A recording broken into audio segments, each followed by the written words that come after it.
start a number of years back when Tim Twarg started the whole process of starting NSEDC, and I just got,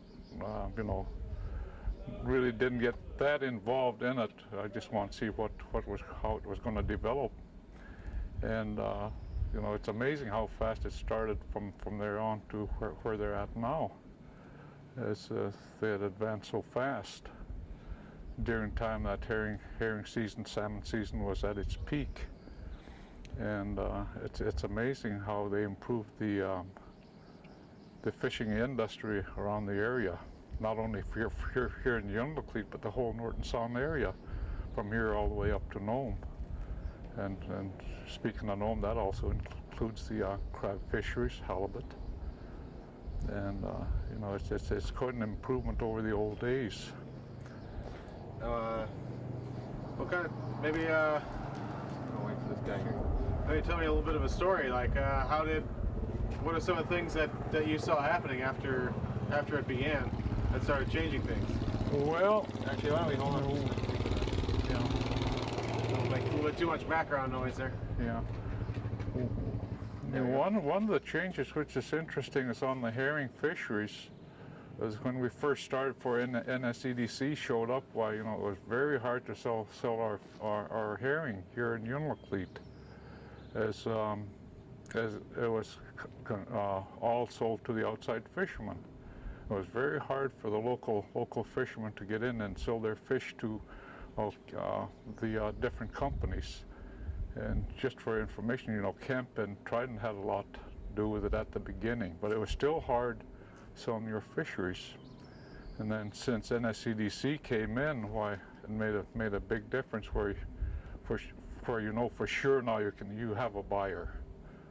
And NSEDC was very good about that, and did it very professionally, and just improved everything in the fishermen selling their fish to the company.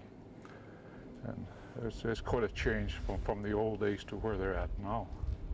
Yeah, the old days, you wouldn't necessarily know if you had a buyer when you went out? Well, that's true. We didn't know. You had to contact the different companies, and it was very hard to get in, as they had a lot of out-of-town fishermen say, "Oh, you're looking at when the price was way up there compared to what it is now."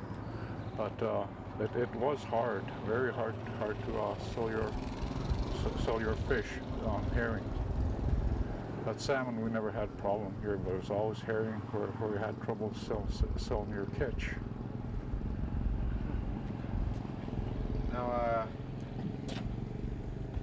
tell me about your past. You used to go out commercial fishing? Oh yeah, take time off from the work that I used to do and get out commercial fishing. We started the tough way, by hand shaking. It didn't have reels and shakers, which just about everybody have now, and then they have all the nice herring boats that we never had. And thanks to loan from NSEDC, that's why this was possible, to get good herring boats around the area.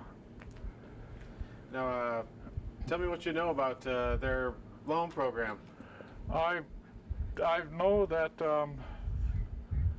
they do have a good loan program. I myself wasn't into it, but I know of a number of local fishermen that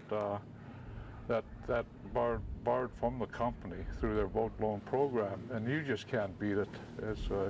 They have very good low interest rates, and it's making it possible for local fishermen to get crab boats now, and halibut gear, like I mentioned, the herring boats, and also salmon fisheries. But unfortunately, salmon, as you all know, the price is just disappearing, just disappearing on salmon, which is sad. Yeah. Now, tell me about the average boat here. I mean, what does it take if somebody lives here and they decide, hey, I want to become a herring fisherman? I mean, how much money would they have to spend to get outfitted? Well, the boat I got, why, you're looking at $25,000-$30,000 just for a herring boat. And this was back a few years back. I don't know what the price is right now, but I imagine it's within the same price range. That a fellow look around, you know, you could buy a nice herring boat now and get a loan from NSEDC. Just work with the company, and you can get that loan. Now, when NSEDC was getting started, tell me what, I mean, you were around, so tell me what the people were saying and what kind of the goals of the organization were. The goals of the organization: to work with the community and improve their economy, and that was their main goal. And they've succeeded. And in fact, they got a lot further. I think they made improvements so fast. Why I think it surprised them the board and the management. You know, it's just amazing how well they're doing, and which is a big plus for the whole Norton Sound area. Now, one of the reasons that we're putting together this video is so people in the villages around Norton Sound that see this will kind of understand some of the programs better, and can take better advantage of what NSEDC is doing. So, well, tell me first of all, what are some of the programs that you've seen really help out? We talked about the loan program a little bit, but is there anything else that folks should really know about and try and take advantage of? Oh, yeah. There's, you know, you can come into NSEDC and they're so helpful that be no problem in them providing anything that they want, really. As they've been just so helpful that you know, if somebody wants to get into salmon fisheries and buying a small boat and nets and gear, why just come up to NSEDC. As I found out, they've just been very helpful. There's it's just amazing how helpful they are, not only on salmon but, you know, herring, and now they're doing it with crab and halibut fisheries. And it's just a matter of calling in and contacting, or maybe McGuire or Rocky, and they'd lead them on to the loan officer. And let's see. Anything else? About the education. Oh yes, I knew there was something else. Mm-hmm. So tell me about the some of the education programs that NSEDC does. The loan program that NSEDC does is really helpful to the community, where the high school graduates are getting scholarships, not only here in Unalakleet, but all along the coastline here, from here all the way up to Nome and on up to Shishmaref Way. And they have some scholarships that they provide for the students. And here, why they contact Jerry Ivanoff, I believe, on scholarship programs. And to me, you know, that's a big plus. They provide thousands of dollars for the students, and I strongly recommend to the students that's graduating this year or in the future to put in applications for education scholarship to further their education. And it's just amazing how much help they provide for the area. Well, that was actually my next question: is have you seen results from, you know, the scholarship program as far as students going away to school and coming back? Oh yeah, there's you know, number of students that continue their education. There's some students here. I don't know how many that graduated from college, and some kids that went on to trade schools, and I know NSEDC has done a lot in helping them provide for the monies for their education, and that's a big plus, you know, for the area. Now, do you know Tim Segunik? Yeah, I sure do. Talk a little bit about him, because he's someone that actually flew with him when I was here in September, and he's somebody that went out, got an education, and came back. Yeah, there's an excellent example right there. of what NSED has done. And you're not the only one that flew, and I flew with Tim a number of times, and it was always a pleasure flying with him. And he not only flies a plane, but he also explains what's in the aircraft that keeps the plane going for it's safe for everyone to fly with their company, well, any other company for that matter. But yeah, Tim is an excellent example of what NSC has done. Now tell me, I mean, you know Tim, tell me a little about what's Tim's personality like?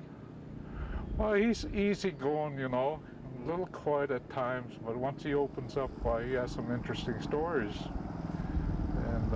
And he knows the country quite well.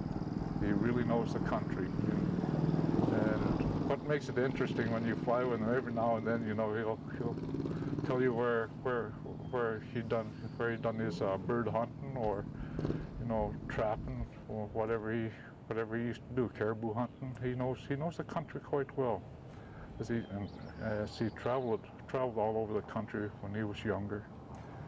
And of course,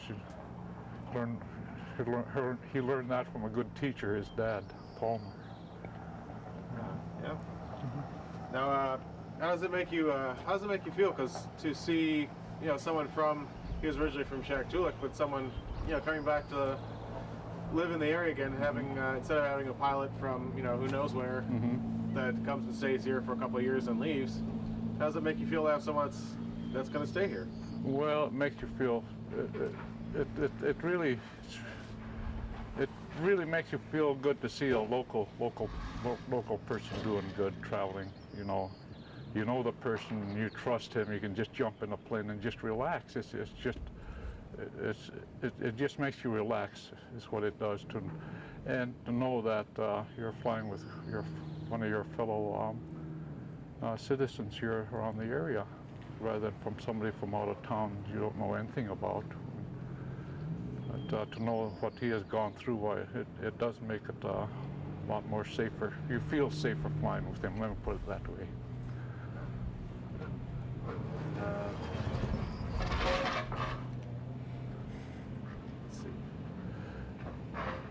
But yeah, I could see how important education is to our people. As I went out, you know, and got my training out states when I was young, and that was through BIA. But to see NSEDC cover education, it's so important for our people here to better their lives here. To me, that should be number one priority, and NSEDC is doing that. Well, I think that's just about all the questions I have. Okay. Is there anything else that you can think of? I can't think of anything. Well, is there anything else that you would like to add? Get rich over here. What's that? Is there anything else that you would like to add? No, I don't have anything else I'd like to add. I'd just like to thank you for taking this opportunity Oh, you're very welcome. to be interviewed. You're going down the tank farm then? Okay, let's sit down there, huh? Yeah. See you later then. Okay, we'll see.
Shot at glory, huh?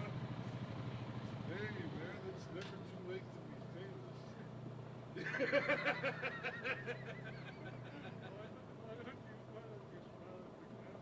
Oh, man.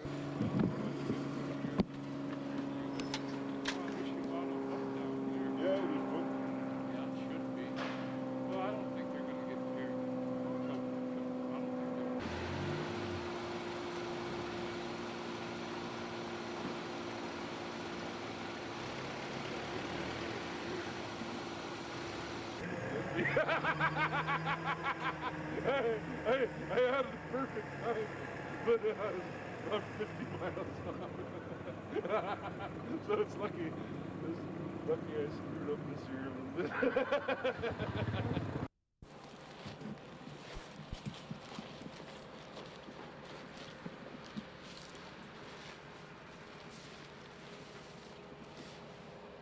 Life of the village, huh?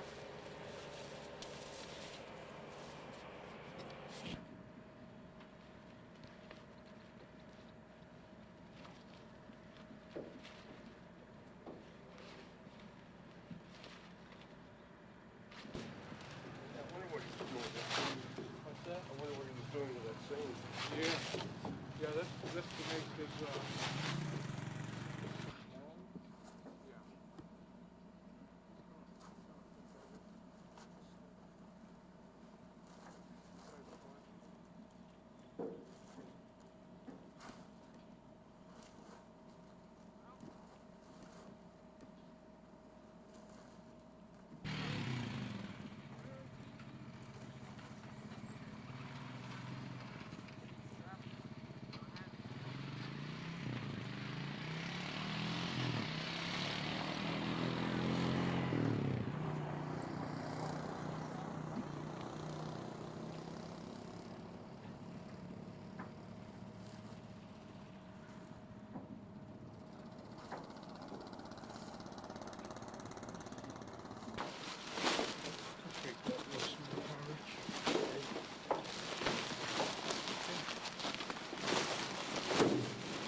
putting the king salmonella away here so that it'll be all set for my son to use so he start commercial fishing.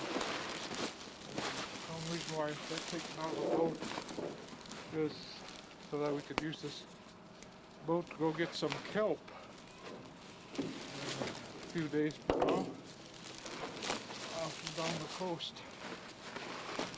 for home use. Get some herring eggs on kelp. That's what we're looking forward to. There. Just don't want the salmon at all laying all over the net, rather the net laying all over the boat here. And we head down the coast.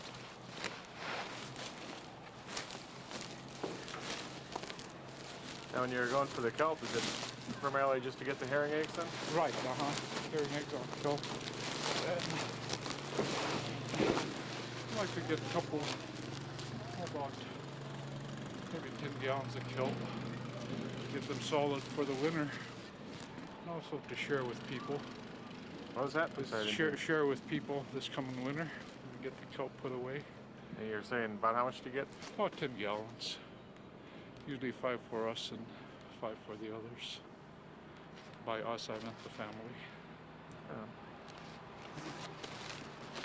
Well, thanks, Rich. I appreciate your help. I'll just leave it here in the... We can take it out with a crane.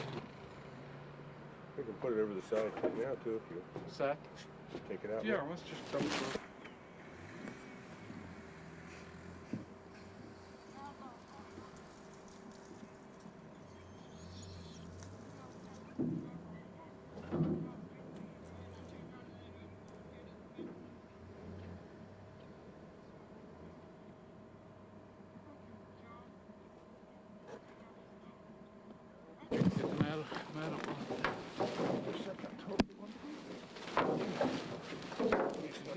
Just go ahead, dump it. I can do it with you. Wait, it won't fall out. Yeah. Thank you.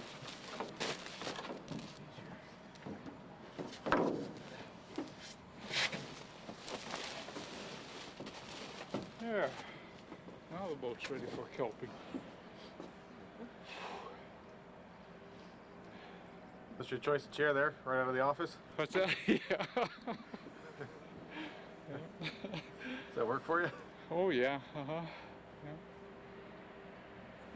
It takes us about an hour to get down to kelping ground. Oh, these are nice. So, well, first of all, let me get you to say your name and spell it for me. Make sure I get that right. All right, Gary Eckenweiler, Eckenweiler. Cool. Looks like everything's working. Occasionally, just to make sure everything's all right. still lined up. But, well, first of all, tell me a little bit about your involvement with NSEDC. Let me think for a minute.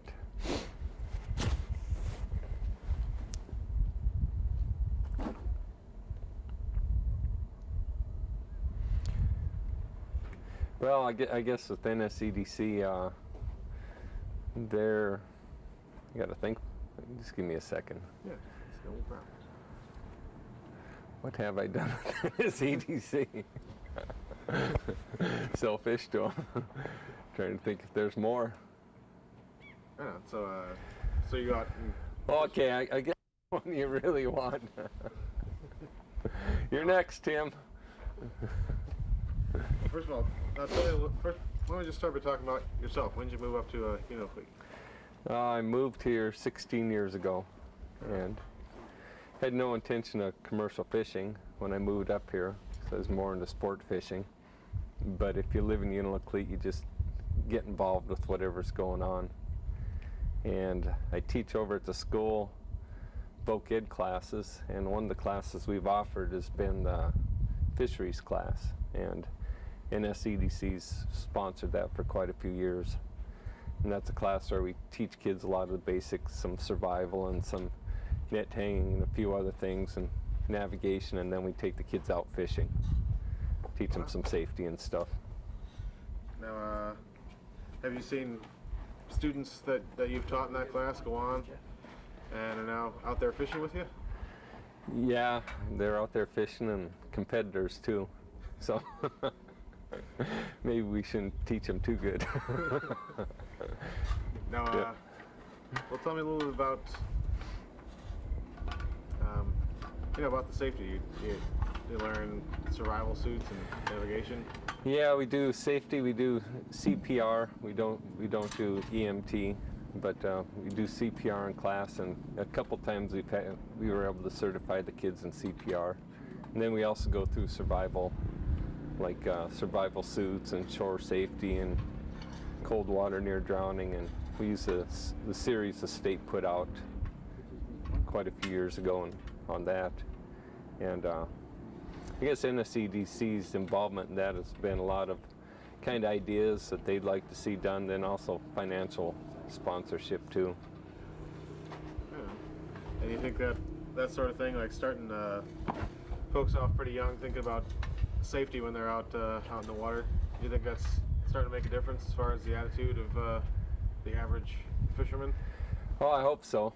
I guess my thoughts are, if you don't teach them something, or if they don't learn it somewhere, they're not going to know it. So, but if you teach them and they know it, they'll probably think about it when they're out there. Whether or not they choose to practice safe seamanship, that's up to them. But if they know it, there's more likely that they'll make the right decisions and be safer.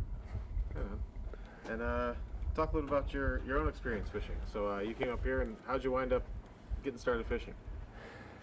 Well, I started because it looked like something fun to do.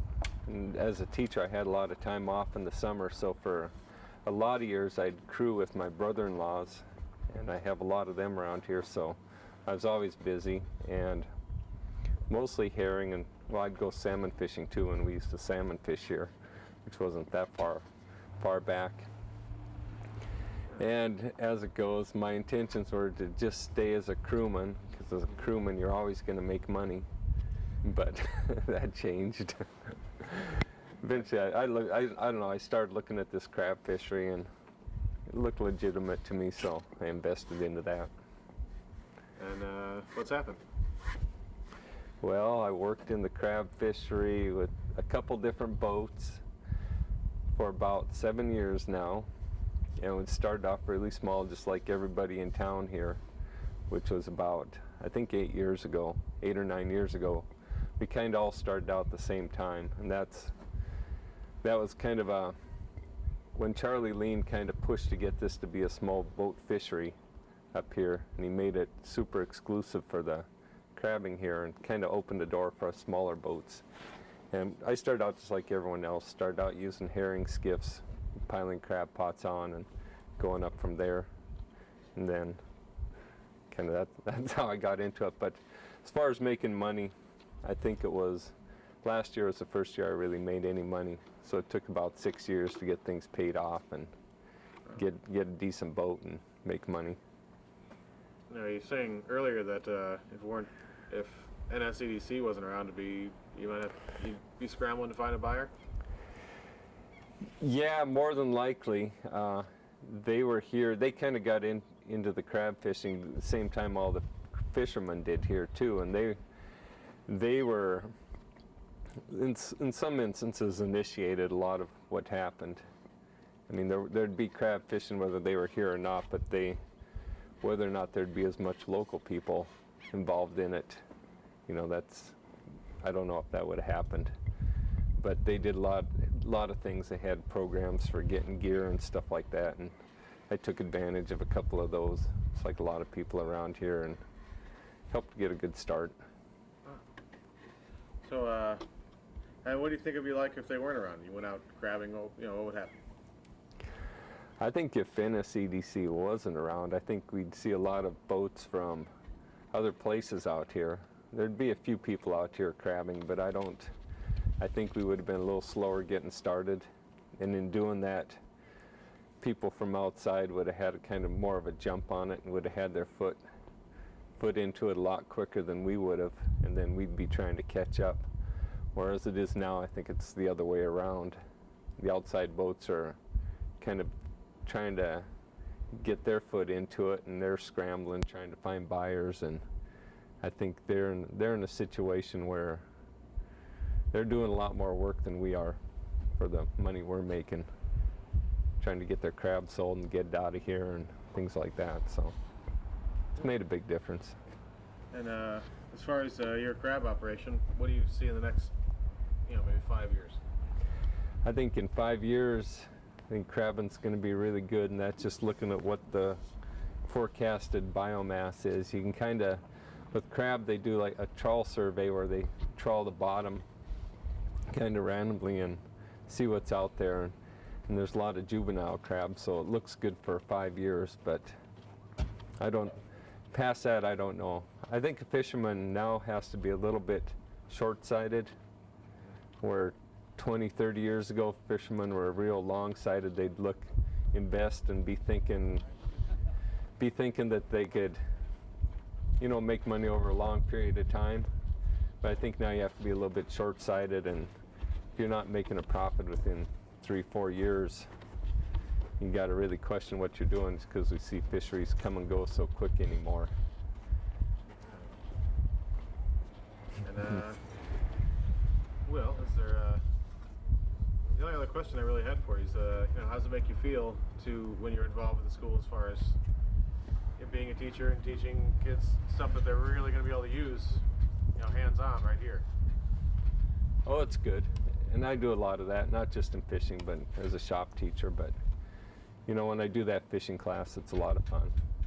And usually when I do that class, the group of kids I'll have for that class are the ones that do end up fishing, whether they had the class or not. But it's like a certain group of kids that are attracted to it. Is there anything else that you'd like to add? Anything else I should have asked you? No. Right on. Can't think of anything. Sounds good. All right, might as well get Tim. Get him in his real job.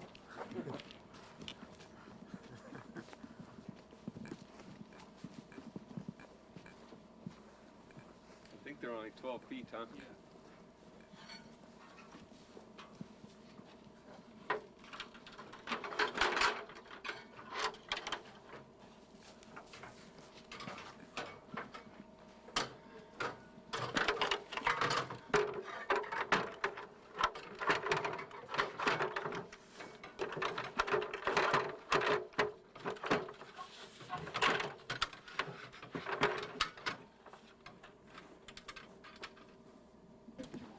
I don't know. I'm trying to think of what we're gonna do first. Very tough. Probably right here. That's good. Well, anything else.